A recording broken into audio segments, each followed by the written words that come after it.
Evil minds that plot destruction. Yeah, that's cool. The evil minds that plot destruction are the ones that are responsible for the bottles of poison you see behind me. Welcome to Talkin' Smack with Bob and Jack. I'm Bob and... I'm Jack Windsor. That didn't rhyme. Jack rhymes. You stop with I'm Jack. Come on, dude. Talking Smack with Bob and Windsor. Hey, way to go there. Hey, Jack. All right, Jack, all kidding aside, this is an important show. Yeah, it is. We all witnessed something a couple of weeks back now on national television. Even non-football fans had to become aware of it, even if they weren't watching the Buffalo Bills and the Cincinnati Bengals when Damar Hamlin dropped in front of the world. And everybody immediately began a discussion about what caused it. Commotio cordis, or was he the latest to suffer a cardiac episode after taking the jab? And the numbers of people, particularly young, healthy athletes that have done that, has been just staggering, particularly in the last year and a half or 2 years. So, Jack, you went out and got us a guest. You went out and got us an expert to talk about the increased number of these kinds of cases. Who are we talking to tonight? Yeah, before we introduce him, I just want to remind everybody that today's episode is sponsored by the Freedom Foundation. The Freedom Foundation is the creator of optouttoday.com, the number one tool to free government employees from union bondage. Go to freedomfoundation.com to learn more and make a 501c3 tax-deductible donation. And your donation will be doubled if you put Talkin' Smack in the notes. So, Bob, thank you for that introduction. And we're going to talk tonight to Dr. Utlak. Dr. David Utlak is a practicing cardiologist in Canton, Ohio. Now, he graduated with honors in internal medicine from the Ohio State University Medical School, where he then did his cardiology fellowship. He's been an expert witness in over 100 medical malpractice cases on both the defense and plaintiff sides, and has also given over 200 presentations for pharmaceutical companies. He was medical director of the cardiac cath lab at Mercy Medical Center in Canton, Ohio in the 1990s. He was president of Ohio's State Medical Association, the OSMA, from 1999 to 2000. He's also co-founder of a local monthly book club in Canton, which has reviewed over 400 books from the areas of political, history, economics, history, science, and general philosophy. Now, I met Dr. Utlak when he sat down for an interview with our award-winning reporter, Lisa Murtha, to discuss Damar Hamlin's collapse. But without further ado, I want to bring in Dr. Utlak. Dr. Utlak, thank you for being with us tonight, and welcome to Talkin' Smack with Bob and Jack. Well, I appreciate you having me. Thank you very much for this opportunity. Hey, you're absolutely welcome. Go Jack, ahead, you can start out because I know what I want to ask him. Go ahead. Yeah, so before we get into some of the meat of it, when I I'm thinking back today to Monday Night Football, and I actually was not watching the play live when it happened, but I got two texts, one from a state senator and another one from a reporter that said, "Oh my gosh, are you seeing what's going on?" And the language in those texts helped me understand that not only was a human being in trouble, maybe dire straits, but there were some bigger implications that were on their mind. But before we get into that, a lot of the talk, Dr. Utlak, has been around myocarditis. It's been around cardiac arrest. It's been around maybe this young man had a heart condition that is entirely unrelated to COVID. But before we get into that, what did you see when you either saw it live or on replay? What did you see when you saw Damar Hamlin go down? Well, I can't remember if you mentioned that I did play football and started for 4 years as a defensive back in college, Division III. So yeah, I'm a big fan of football. I've watched it all my life. I played it. I've seen things up close and personal. I did not think, in watching the play itself and then watching the replay, that the hit was conducive to commotio cordis. It didn't seem like the helmet struck in the exact place. It should have been, directly on the sternum. Commotio cordis as I've mentioned, I think before to several people, I've seen a couple cases in my career where one was a young fellow who was batting and was hit with a fastball right in the center of the chest and went down. They fortunately did CPR. He came to the hospital and he was, resuscitated and he survived. And I think I've seen one or two other cases during my career. It's very uncommon, very unusual. I never saw a case of it when I was playing my 10 years of football. As I said, the striking of in the neck area did not seem like there was a direct blow to the mid-sternal area, which would be the more likely place for that to occur. Now it was fast and it's quick, and it's hard to tell. And I certainly have an open mind that this could have been the case. We haven't heard, of course, because everything's been kept under wraps on this whole situation, and so I don't know what the differential diagnosis the doctors entertained were, diagnoses that the doctors entertained were, but I certainly have a differential diagnosis that came immediately to my mind when I saw the situation. So I hope this isn't a dumb question. I'm not a doctor and I'm talking to one, so pardon me if it is. But when I think about what you just said, if he did take blunt force trauma to the chest and that caused the cardiac arrest, is it common that happens without any pre-existing condition, or is myocarditis sometimes associated with that? And does myocarditis increase the likelihood of what we saw with Damar Hamlin? Well, I think that this is such a very, very unusual problem, commotio cordis, that I don't think there would be enough data on that to give an answer to that question. What I'm saying is, if let's say a patient does have myocarditis, whether it be vaccine-induced or whether it be viral-induced or whether it be idiopathic, we don't know what caused it, what have you. I think in a case like that, and you directly hit somebody in the chest, and I'm only saying this, surmising this and guessing this on the basis of my long experience as a cardiologist, you would imagine that it might be more likely for a person to go down with an arrhythmia if they had underlying myocarditis. I am certain there are no studies on that situation where they take patients with myocarditis or cardiomyopathy, for example, which is longstanding heart weakness, and then test it by hitting the patient in the chest with a fastball or a helmet or what have you. So I don't think I don't think there's any significant data on that. At least I haven't come across any that looks at commotio cordis in patients with myocarditis. Okay. I just don't think we have that knowledge. Just a reminder to our viewers, we're talking with Dr. David Utlak. He is a cardiologist based in Canton, Ohio, with over 4 decades of experience. Bob, I know that you have a couple of things that you want to ask the doctor, so please proceed. Doctor, first thing is, how common is myocarditis prior to, or how common was it for particularly younger, healthier, athletic type hearts under the age of 40 prior to 2019, 2020, and the start of COVID? How common is it? Well, it's not the most common heart problem we see by any stretch of the imagination. It is something we always look for. It is found in younger people a lot. Some older people get it. Viruses are thought to be one of the main causes of myocarditis. It's basically inflammation of the heart muscle cells, the myocardium. So it's called myocarditis.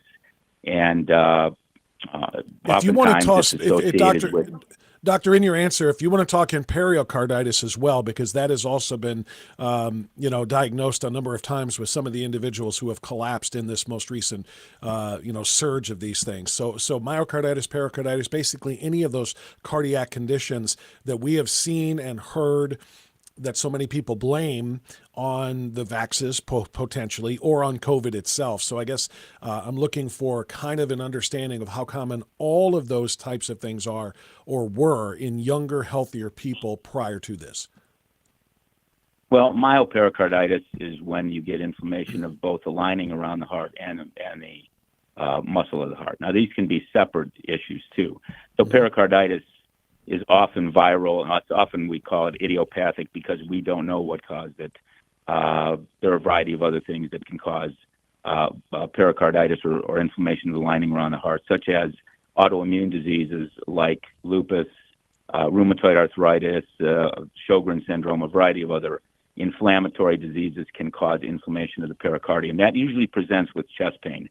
Now, some patients will develop both pericarditis and myocarditis, but that is, in my opinion, lesser than either of them developing on their own. So pericarditis often develops just by itself. There may be some underlying myocarditis in those situations that are subclinical or we can't really diagnose. And, you have a lot of cases of just inflammation of the muscle without inflammation of the lining around the muscle, the pericardium. Mm-hmm. So they're exclusive, but they sometimes occur together. Okay. Dr. Utlak, go ahead, Bob.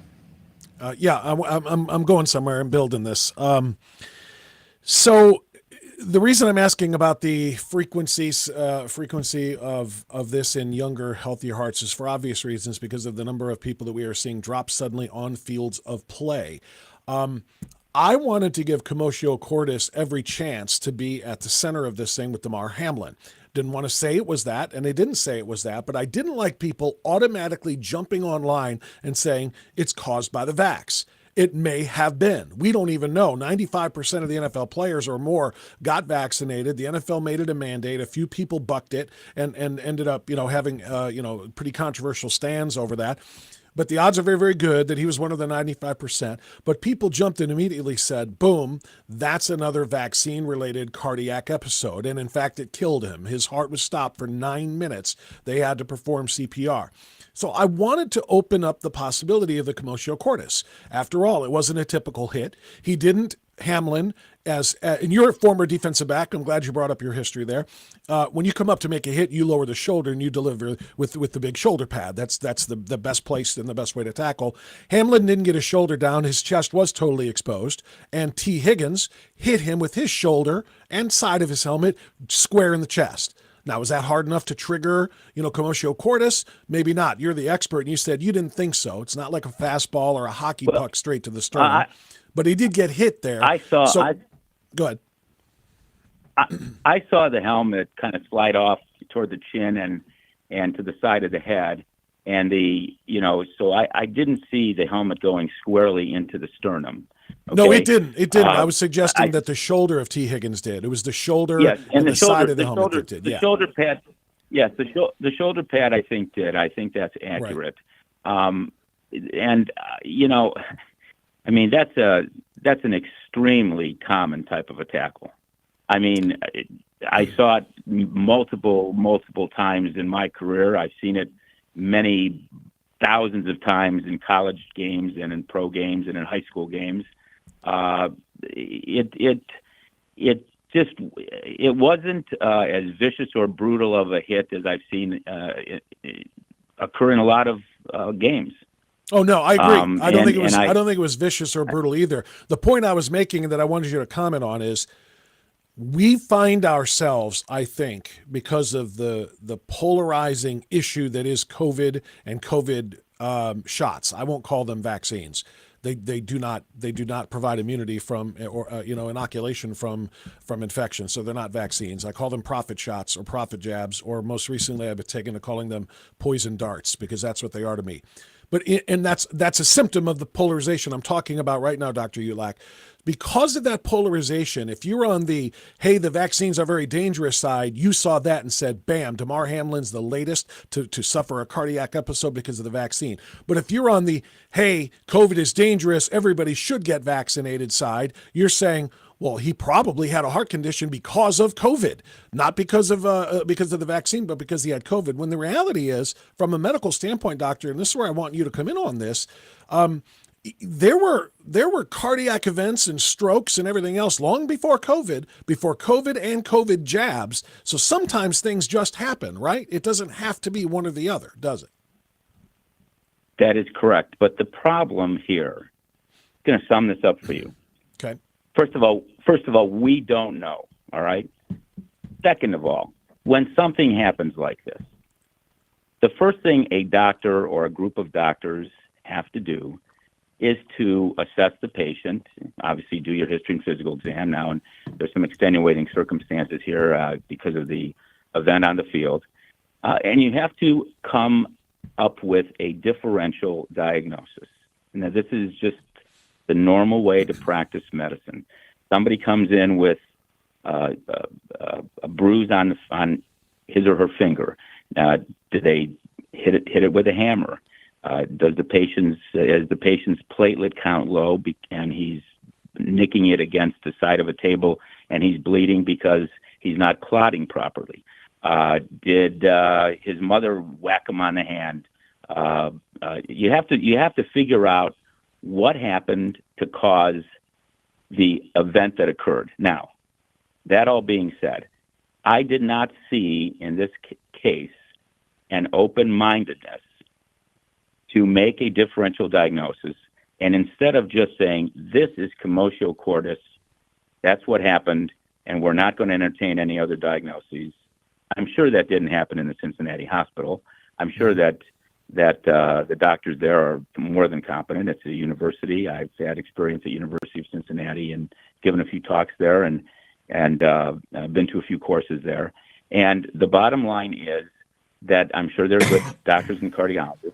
And there's a kibosh on there's a silencing of even entertaining the thought that this might be a vaccine-induced myocarditis event that occurred in a highly strenuous game where adrenaline levels are up and the heart is more prone to arrhythmias, and damaged hearts or inflamed hearts are much more prone to arrhythmias than our normal hearts, which do not have inflammation.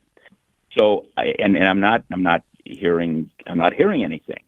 So there's this conspiracy of silence that is apparent, and I don't understand why that is.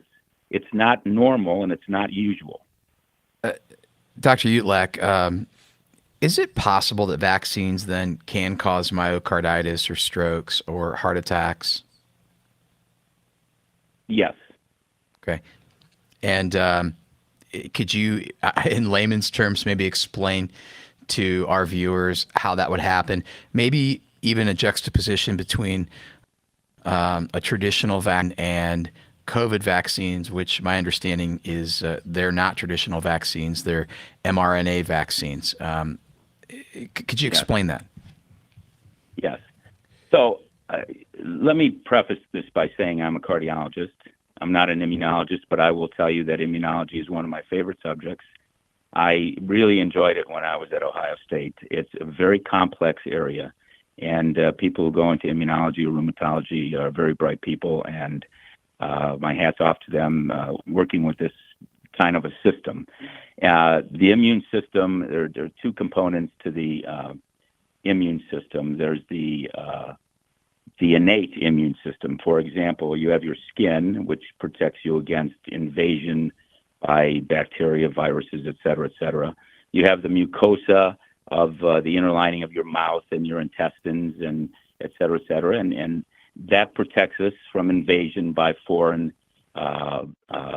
entities such as viruses and bacteria. And then you have, that's the innate, then you have the adaptive system, which is comprised of really three components.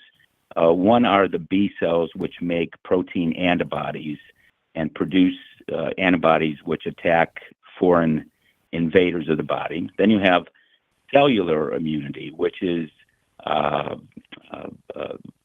comes from the T cells, and the T cells then develop into other forms of cells which attack foreign invaders of the body. And then you have the complement system, and the complement system is a very complex group of protein-like materials that get involved in attacking foreign objects along with T cells and the antibody system. And it's quite frankly miraculous to think about this whole system. It's fascinating to me. It's always been one of my favorite subjects in medicine, even though I'm a cardiologist. So that's the immune system that we're talking about. Now, follow up your question again, so you remind me of what the other point was beside that. Jack, did you have a Bob. follow-up? Oh no. So I guess, yeah, that's a great question. I've got a separate So I was, question. I was actually taking, I was taking copious notes on the adaptive system, I remember now. I remember you asked me about typical vaccines versus the new technology. Yeah. So I guess the question is this: can vaccines cause myocarditis, pericarditis, strokes, heart attacks? And if so, there are traditional vaccines versus mRNA vaccines, and can the COVID vaccine cause it? And I guess I'll stop there because I have a couple other questions on that. Okay. So first of all, the typical vaccines we've had for years and years and years are attenuated infectious products, which means that the people who produce these products take the original bacteria or virus and they develop it to attenuate its virulency or its how aggressive it can be, and they inject that so that it will hopefully not produce the same disease, or it may produce partial disease, but they're giving it to you so that your body will make the products to attack this.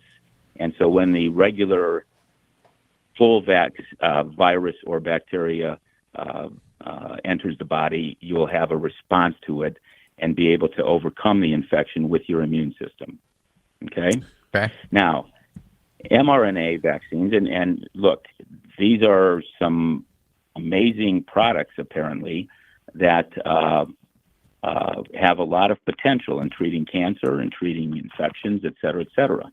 The problem is, in the past, it's taken 7 to 10 years to develop vaccines, and what's happened in this situation is that this was rushed to market, and I don't think we've had long enough clinical trials in something as experimental as this to prove the efficacy or effectiveness or the safety of these products. And so, we don't have the 5 to 7 to 10 years to see what kind of potential side effects we might have. And in fact, this mRNA, which is slipping into the cells, and then turning on the cellular mechanisms to produce proteins, and in this particular case, they're producing spike proteins, and most of that is on the endothelial cells, which is the inner lining of your blood vessels and some of your small blood vessels. And then all of a sudden, what's happening is that the body is probably reading these things, spike proteins, as foreign, and your own immune system is attacking your body, thus the word autoimmune disease. And it's causing blood clots and leaking arterioles and capillaries, et cetera, et cetera. And it's traveling to other areas, such as the brain, the liver, the ovaries, the testes, et cetera. So we don't know what the ramifications of this kind of technology is right now. We just don't know. And I would say that on the basis of the long-term studies we've had for safety and efficacy in previous vaccines, we don't have comparable data right now on this new technology. And I'm not bashing the new technology. I'm saying, wow, this may be something that down the road can be just remarkable. We could be fighting cancers. We could be eradicating infectious diseases of certain types. I don't know the answer to this. I don't think anybody knows, but I don't think there's been a long enough exposure to data to make us feel that this is effective and safe at this point in time.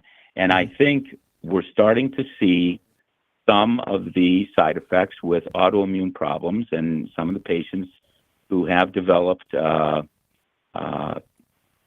strokes, et cetera, with this new technology. And it needs to be evaluated. We need to keep an open mind, and we need to do this in a scientific way with rigorous, prospective, randomized, double-blinded studies and peer-reviewed studies, which are matched for age, sex, race, and underlying conditions with the two groups that you're studying. And we need big, large studies to do this before we drop this kind of thing on the population. And I think this is a very scary thing to me. Dr. Utlak, That's two important points there that I want to follow up on. Number one is what you just said is crucially important. Nowhere near long enough time was given to study the long-term effects of this, and to not give everybody all of the possible side effects before making them available to the public, which denies them informed consent before they go ahead and take one of these jabs, is criminal enough. But to then mandate it, you're breaking up. You're breaking up. You're breaking up on me quite a bit now. I think I got the gist of what you said, but you're breaking up. Hey, Dr. Utlak, Jack Windsor. I'm gonna, if Bob's glitching a little bit, a couple of things I think that he was pointing out was, you mentioned that we just don't have the longitudinal data to support yay or nay on this simply because of time. Number one. Number two, it's a new vaccine. It's not like some of the other vaccines in the past where you inject into the body maybe a sample of the virus and your body responds. This is an mRNA vaccine that creates spike proteins that your body may react to with inflammation or an autoimmune response.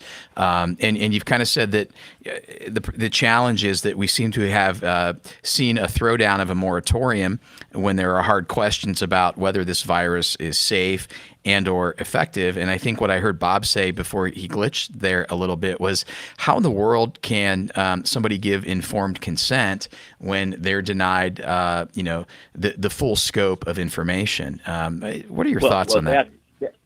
Well, that's a very good question, and I will just say, this is not approved by the FDA yet. This is only under emergency use authorization. That's number one.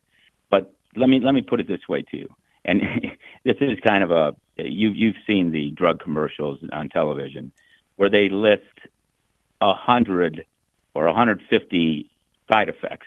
You sit there and you say they're listing everything under the sun. Well, they do that, and I've never seen any drug where advertised that doesn't list the side effects, but we don't know the side effects here because it hasn't been studied long enough, and it's under emergency use authorization. So they've decided to skip that part of it, and I think that the data we're accruing right now is starting to show some of the potential side effects, but people should be warned about this, and because the data is starting to pile up, and I don't want to see that happen. I would like to see a very successful mRNA that can go in and wipe out a viral infection or an epidemic, but we can't just jump into it without knowing what the potential side effects are, and then something that is as novel as changing your genetic structure to a certain extent intracellularly or in the cell. That's an awful scary proposition to feel comfortable that the side effects are not going to outweigh the benefits. And so, the old classic thing that we used to taught, the Hippocratic Oath, and I'll give you the Latin. I don't know if you guys ever took Latin. I took 4 years of it because I took 2. My school. Oh, did you? I did. It was primum non nocere, which is the Hippocratic and the Hippocratic Oath. It's attributed to Hippocrates. Nobody knows if it certainly was him, but first, do no harm. That is like the first rule of practicing medicine. First, do no harm. That's the Hippocrates, and we take the Hippocratic Oath as we graduate from med school. Another great comment that I always attributed to Socrates, but I don't think it was Socrates. It was another fella, and I wrote his name down here. It was Amos Bronson Alcott. I don't know if you've ever heard of him. I think he was in the 19th century. But I've read this many times, and I've always been astounded by the wisdom in this statement, and that is, the ignorance of one's ignorance is the malady of the ignorant, which basically means if you don't know that you don't know, you really don't know. And that's the problem here. We're forgetting that we're being ignorant right now of our ignorance with regard to the safety and efficacy of a product that has been rushed to market that we don't have adequate data on in terms of long-term safety data, let alone the efficacy data. Although I think there are promising things here. We may be attenuating some of the symptoms. I don't know. Go ahead. Dr. Utlak, can you hear me okay? Go ahead. Okay. I just want to make sure I'm not breaking up on you. Okay. I don't know that it's ignorant of our own ignorance. I think it is intentional ignoring of ignorance. This is the problem that I have, and I want to get your opinion as a physician, as a cardiologist in particular. You said, I think you were very gentle and you were very fair in your remarks about mRNA, that they may down the line prove to be very useful in a variety of ways and so on and so forth, but right now, nowhere near enough information to have made this mandatory for anybody who's in the military, works for the government, works for a contractor that works for the government, goes to a college. All of this mandated stuff is simply impossible to justify. And I want to know why, since you said what you said about the mRNA, what about the guy that has the patent on it? Dr. Robert Malone was silenced by everybody from big tech to Pfizer to the big government to the federal government to Moderna anytime. And he said, look, he took the original shots and he said he would absolutely not take a booster. And when asked why, Dr. Robert Malone, patent holder of the mRNA technology, said, because I don't want to die. That was his statement there. So I don't think it's ignorance of ignorance. I think it's intentionally ignoring the warnings of the experts in this field, the epidemiologists, that know more about this than anybody else, all because it's going to cut into profits. If you tell people this might not be safe and effective, they may not want it anymore. If they don't want it anymore, I think Pfizer made $81 billion in 2022, and 40 plus billion, more than half of that was from these shots. And they're not going to let the truth get in the way of their profits, are they? Well, I'm not going to disagree with anything you said. Okay, that's fair. That's fair. So, and well, so now, hold on. I'm not going to disagree with it. I'm not going to disagree with any of it. I know that there. Listen, as I said, we have a lot of products that pharmaceutical companies have made that are wonderful, life-saving, life-extending products. That doesn't mean that human nature goes out the back door in pharmaceutical companies. Human nature is unfortunately sometimes not exemplary, and greed and profit and those kind of things can sometimes take over people's motives of producing something that is safe and effective. And I think you make excellent points there. I think that what I'm seeing is there are warnings going up in front of us, red flags all over the place in terms of what is happening to patients and people who are getting these experimental shots. I'm so glad you phrase it that way. Which are not typical vaccines. And so I don't have a problem with any of your statements. So before we do anything else, I want to give you a few statistics, and I can look at these statistics and think one way about them. So can Jack, but you know what? I'm radio guy. He's journalist guy. You're a doctor guy. You tell me what you think this says. Over the past 2 years. Okay. I'm sorry. Can you hear me? Okay. You're just cutting up again a little bit. It's difficult to understand, but I'm getting the gist of what you're saying. Okay. I hope you can get these numbers without anything cutting out, because these are the important numbers. Over the past 2 years, more than 1,650 professional and amateur athletes have collapsed due to cardiac events. 1,148 of them have proved fatal. According to research done and published in the book Cause Unknown, the epidemic of sudden deaths of 2021 and 2022, those 1,100 fatalities from professional and amateur athletes suffering cardiac events are the same amount that happened over the course of the previous 30 years. We are talking about massive 1,600 696% increases in monthly norms of cardiac events to young amateur and professional athletes. Now, if that can happen in 21 and 22, as many of these events as have happened in the last 30 years, and what's different between those 30 years and the years 21 and 22? The fact that mRNA vaccines have been pushed, or shots have been pushed on young athletes. What does that tell you as a physician, just from your own expertise? Well, obviously that is extremely bothersome, and something is going on. Now, what's different? Well, we've had COVID, and we've had COVID vaccines. Those are the two major things that we've had. We've seen, I think, more data that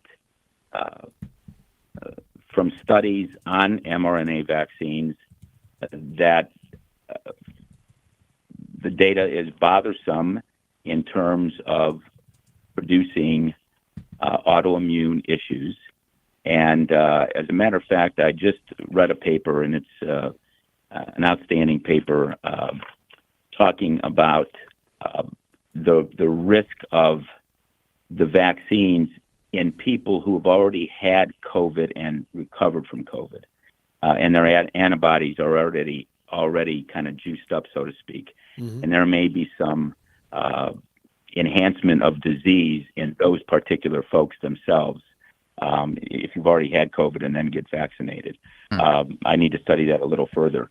I would also point you to an outstanding paper that I read from the International Journal of Vaccine Theory, Practice, and Research. It was published about a year and a half ago in 2021 by Stephanie Seneff, Seneff, and Greg Nye.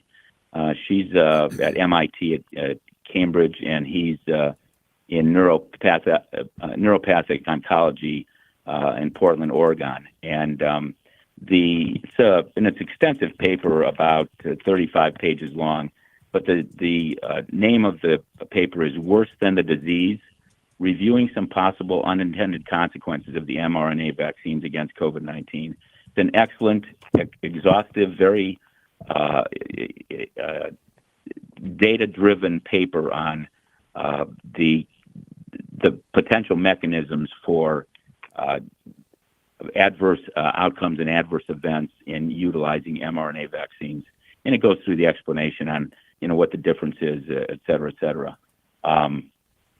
So that's a great recommendation, Dr. Utlak.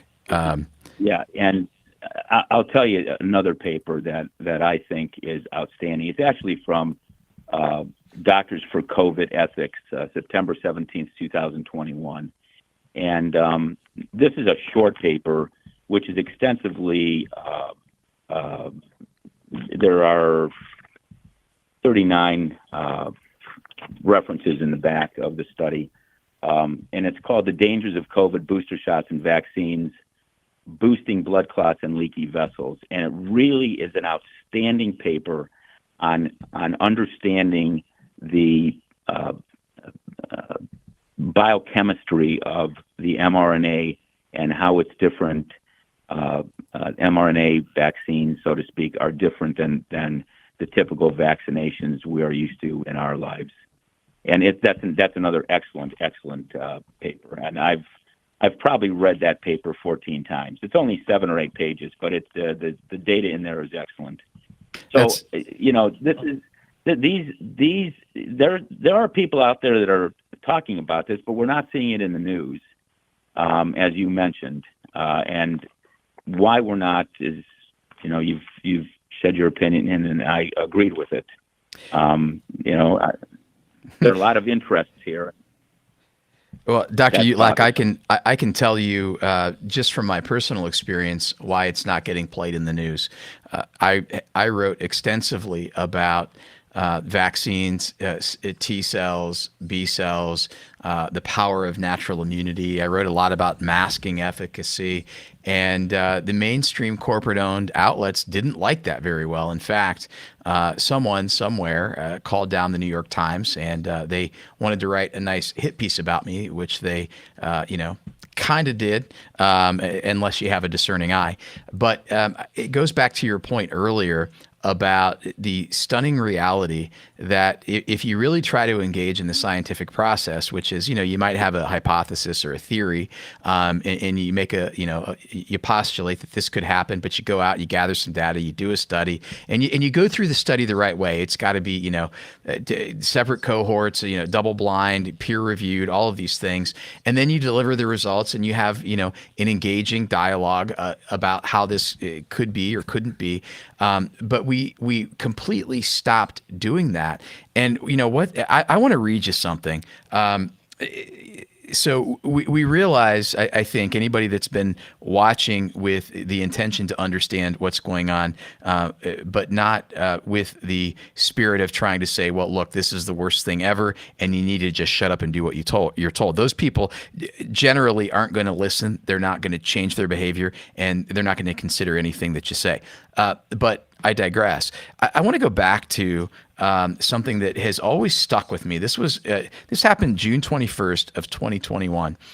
The Ohio Department of Health, their director, Dr. Bruce Vanderhoff, stood in his lab coat on a track at Worthington High School, and he was talking about COVID vaccines. And particularly, he was talking about using COVID vaccines, which you said have no longitudinal data, are a new vaccine. And he was basically pitching them to younger people. And here's what he said. He said, vaccines are safe. These COVID vaccines are safe. They're very, very effective. They were developed in a way that ensured absolutely no corners were cut in their development. And the research entailed all the crucial safety steps like vaccines developed for measles, polio, whooping cough. But, interestingly, by that time even, the CDC and FDA were aware that their projection that there would be 10 to 102 cases of myocarditis in their study was deeply flawed. 485 cases resulted in adverse reactions, with 275 of them in the cohort of 16 to 24-year-olds. Is that statement stunning to you? It was myocarditis. Yeah. Is that statement stunning to you, that these vaccines are very, very effective? They were developed in a way that ensured absolutely no corners were cut. And then he went on to say they are unquestionably safe and effective. Well, yes, that is stunning. That's very stunning.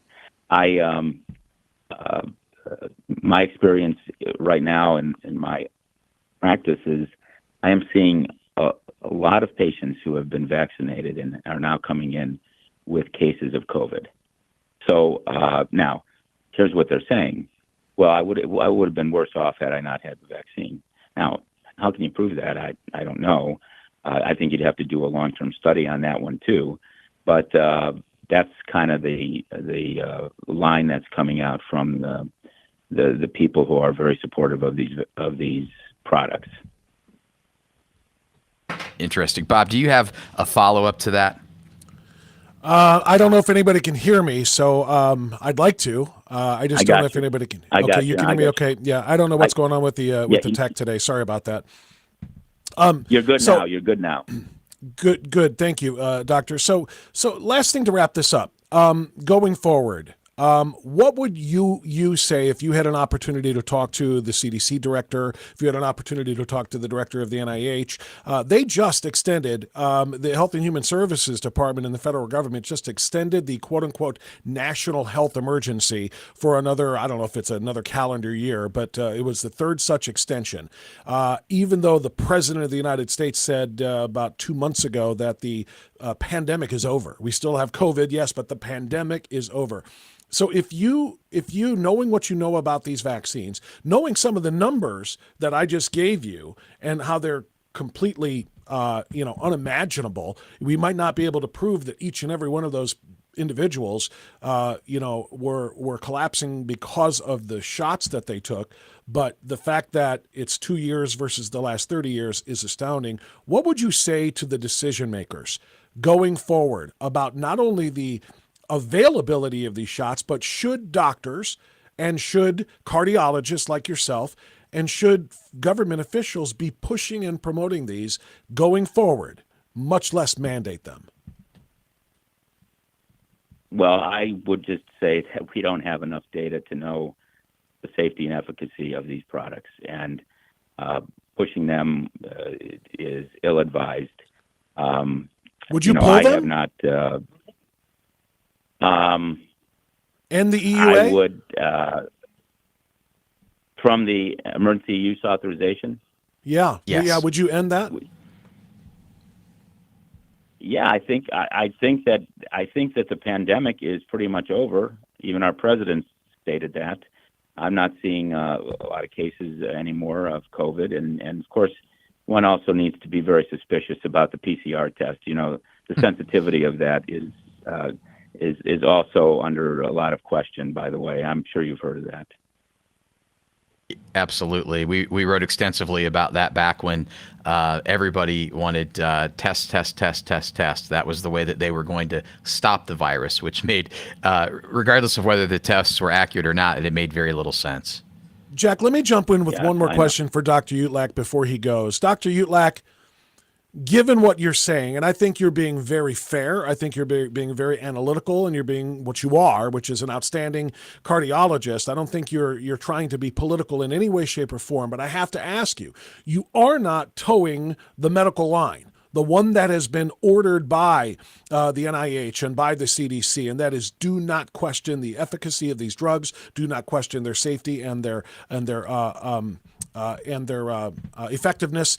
So have you had any pushback in the last 2 years that you have been treating patients or commenting, whether it be professionally or casually, on these things? Because so many people in your position, experts in the field of cardiology and then also those in epidemiology, have been silenced. They've been shut down by the scientific or medical community because you refuse to just nod along with what Dr. Fauci, who says he is science, wanted to do. How have you dealt with that, or have you had to deal with that in the last 2.5 years? I've really not had to deal with this a lot. At this point in my career, my practice is settled in, and I pretty much do what I wish to do and try to, take as good care of my patients as possible. And I have not gotten into any significant discussion or argument with any of my colleagues about this. I don't think people bring it up in front of me. Maybe some of them know my my opinions about it, but I haven't gotten into any altercations intellectually with very many people. Now, I have lots of friends in all kinds of areas, and I have certainly, I've had a book club, as you mentioned earlier, that's met for, 35, almost 40 years now. And Monday night was our monthly meeting, and the book was not about vaccines or anything like that, but we did get into a discussion over dinner about the vaccines, and it was amazing that 3 of the members there, they have no medical background whatsoever, none, and yet they were arguing with me about the safety and efficacy of the vaccine, and basically saying I was kind of a conspiracy theorist. Interesting. It is interesting. But Is that why you've avoided? Is that why you've avoided any of the discussion or debate on the issue, so that you don't have to, deal with people saying that about you? Well, no, not necessarily. I just, I express my opinion to anybody who'll listen. I just don't go out of my way to. I haven't done anything public. I'm no longer, president of the State Medical Association, so I'm not involved in the politics there. I've spoken to a couple of my political friends in the Ohio House and Senate that I know, and expressed my opinion. They're my friends and they listen to me, but they're in the politics of everything, and you hear a lot of things coming from all kinds of directions, and you know how politicians get funded by different companies, and so they're careful in what they say. But no, I haven't been afraid to express my opinion. Obviously, I wouldn't have come on the show if I didn't if I was afraid to express my opinion. And I've been in the newspaper, and I was interviewed by Steigerwald out of Pittsburgh last week. Also, yeah, I got that. I don't know if you've ever heard of Albie Oxenrider. No. No, I don't think so. No. He's a sports. He's a big sportscaster out in Pittsburgh, and he introduced me to this fella, and this fella from one of their news outlets there interviewed me for about 20 minutes, such as we're doing today. Well, and we're really grateful that you spent time with us. Yeah, we're glad you're speaking with us because Jack and I see this very similarly, but again, nobody takes us seriously because of what we do for a living. We need people like you to be out there and confirming that what we're saying isn't crazy, that we're not conspiracy theorists. And when you speak from a position of authority like yours, people listen. So we cannot thank you enough for doing that and having the courage to come out here and tell everybody what's going on. Well, look, I want to thank you both for having me on. I appreciate the opportunity, and I hope that the message gets out there. I have strong feelings about this. I try to be very measured in what I said today to you, and but I think that we always need to question the safety and efficacy of any medical intervention that we use. And once again, I'm going to say, first, do no harm. That is the key of the ethics of my profession. And, we should end on that.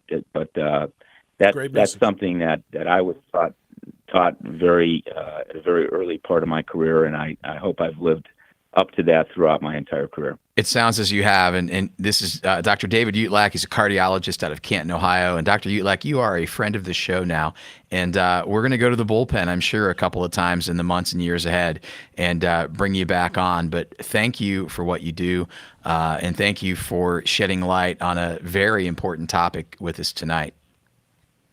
Well, I thank you both, and I look forward to talking to you again. Awesome. Great stuff. Thank you, Dr. Utlak. Appreciate it. Right. Thank you. Thank you. Good night. Good night, Doctor. Unfortunately for the doctor, he doesn't realize when he comes on and does such a phenomenal job like this, now I've automatically booked him for the radio show. So now he's got to do it all over again for my radio audience because that's the best way to go. We need to get his voice in front of or into more ears, and it's extraordinarily important that he does that. Go ahead, Jack.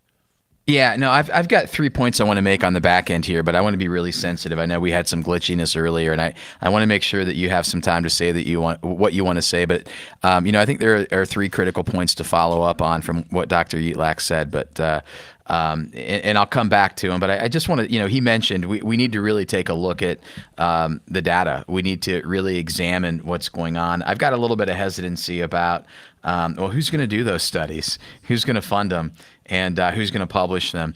And then, going back to the conversation, including the doctor, when I mentioned the comments that Dr. Bruce Vanderhoff made back in 2021, was he a useful idiot? Was he,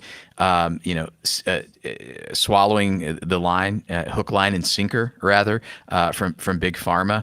I want to talk about that. I mean, there is a massive lawsuit from a whistleblower against Pfizer that says that the company lied to the government and American people. So, but I'll dive into that a little bit deeper. Bob, what are your thoughts on what you heard from Dr. Utlak? Well, to answer the first part of what you just said, I don't think Vanderhoff is a useful idiot. I mean, because that would mean he's being used by the companies. I don't think that's the case. I think most of these people who have been spreading the lie about the safety and effectiveness of these poison drugs in the vials that you see behind me, which I believe they are. I'm sorry. I believe they're poison. We heard it from Dr. Utlak when he talked about what the spike proteins can do and what these can do to your natural immune system and how it can compromise it and make it work against you, hence the name autoimmune disorders. He was very, very clear about all of that stuff, which is why I'm going to continue to call these poison darts, because that's what they are. And I don't think Vanderhoff was completely ignorant of that. I think of a useful idiot as somebody who doesn't even know that they're being used for a certain thing. I think he was probably, like so many of the people at Pfizer, more concerned about how much he's getting for this. How much? I would love to see the books. I want to see how much money went from Pfizer and Moderna. Again, they made tens of billions. Pfizer made $81 billion last year.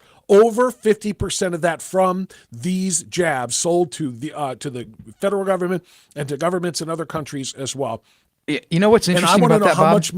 I want to know how much money all of the doctors who said there are no side effects. What do you mean, no side effects? Remember, and we've talked about this last episode of our podcast, Jack, that every commercial that you see for a medication on television has to tell you all of the potential side effects, and then it ends with, ask your doctor if this is right for you. These doctors sold their souls. I don't think they're useful idiots. I think they're part of the conspiracy to push these drugs, pure profit. They wanted two things. They wanted experimentation to see what would happen, and now they have it with 335 million Petri dishes, known as the American people, and they wanted profits. That's what I take away from this, and they ignored people like Dr. Utlak, and they ignored people like Dr. Malone and Dr. McCullough and Dr. Tenpenny and Dr. so many others. I'm sorry, go ahead. And Dr. Martin Kulldorff and Dr. Jay Bhattacharya, which are, by the way, are two guys Scott Atlas. I talked to Kulldorff and Bhattacharya, and they shared some really meaningful things with me that helped me understand that. And I don't think we talk about this enough. These are not perfect vaccines. And we talk about measles, mumps, rubella. Those are vaccines that stop some folks from getting the disease and transferring the disease. In the instance of COVID, they knew straight away that it was neither going to stop you from getting it nor transmitting it, that this vaccine was designed to knock off the worst of the symptoms. That was the ideal. So, to put them in the same class is a little bit asinine to me, but I'm not a doctor, right? But I think that there's just a lot of common sense that got overlooked. And I think there was a level of arrogance and dismissiveness that bothered me. There were people who really worked, that really studied. Going back to the statement that the doctor made earlier with us, he said, first, do no harm. Well, newsflash, you can't not do harm if you don't have all the information. And you can't say, look, my patient gave informed consent when the patient doesn't have all of the information. And what information were they missing? I'm gonna dive into this real quickly here. There is a whistleblower, if I can find it here. So the Ohio Press Network, we reported on Damar Hamlin's collapse and how it brought the vaccine safety issue front and center. And during that article, an Ohio attorney, Warner Mendenhall, he was ready to wind down his practice, which centered on violations of all things, the False Claims Act. But that was before COVID. Now Mendenhall's up to his eyeballs in cases related to alleged violations involving students by several Ohio universities with fax jabs and testings and mandates. But his biggest case is with a whistleblower. Her name is Brooke Jackson, who is suing Pfizer and its subcontractors for misleading the government and Americans about the Pfizer vaccine trials. Now, this is like something like a $3.1 trillion. I mean, it's massive. I mean, it's unbelievable. And so you kind of go, well, wait a minute. I hear you. Was Vanderhoff just parroting the company line in hopes of lining his pocket, or was what was going on misrepresented? Either way, it's cause for pause, right? It's cause to just pump the brakes and go, there's a lot of potential nefariousness here, and we need to figure out what's going on. But here's my concern about figuring out what's going on. In another report that we published on ivermectin, called Ivermectin, The Rest of the Story, it was revealed that the National Institute of Health, the panel on COVID-19 treatment guidelines, in May of 2019, that panel consisted of 58 members. 12 of them had ties to pharmaceutical companies, and 8 companies were represented, okay? But listen to this. By August 4th, 2021, the board had expanded to 62 members, 23 members tied to financial compensation from companies related to COVID treatment and diagnosis, 13% of them with multiple ties. So, the bad news here is I don't know that we're ever going to get the full information. And what a travesty. How do you unwind this ball of mess? Well, you don't. But I'm glad to know that the whistleblowers are on this and leading to these lawsuits that absolutely need to be filed. Pfizer is, and I'm going to say this directly, and I am not stuttering in my opinion, Pfizer is more dangerous of a drug cartel than the Sinaloa cartel is on the southern border. The reason why they're more dangerous, they're pushing deadly drugs just like the Sinaloa cartel is.